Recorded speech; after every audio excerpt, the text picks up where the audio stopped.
Bongani, please go ahead and give us an update of what's happening at the summit.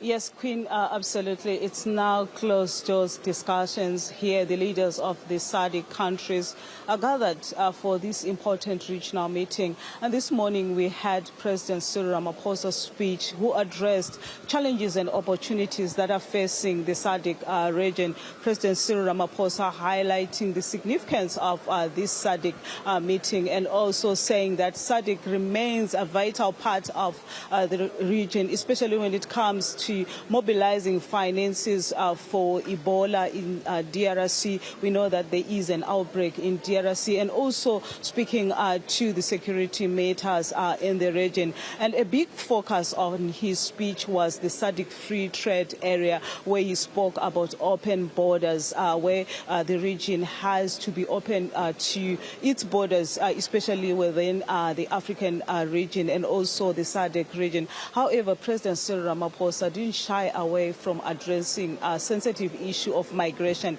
As we speak outside the venue, there is an ongoing protest where the anti-migrant groups are outside protesting, saying that these SADC leaders that are here should make sure when they go back with their people that are here in South Africa. But let me just bring in one of my guests who is here, Andrea, right, correct? From Malawi, economist from the Ministry of Finance. Let's speak about SADC first. The youths, we want to speak about the youth. Have the youth been catered for, especially with these heads of states that are here? Because I didn't hear anything being spoken about the youth. Thank you, Bongani. Hello, South Africa. I'm glad to be here in the beautiful city of Durban. And I'm witnessing the 46th Summit of Heads of State and Government, at which indeed issues to do with regional integration have indeed been key. And as Bongani has highlighted, indeed we appreciate that South Africa has taken chairmanship of SADC. We believe South Africa has always been a leader. South Africa, countries like Nigeria are also leading industrial development in Africa. So I'm great and excited, and congratulations to His Excellency Cyril Ramaphosa. He emphasized indeed issues of trade, that trade actually should be promoted, trade without borders. We want to see people, want to see goods moving across the borders.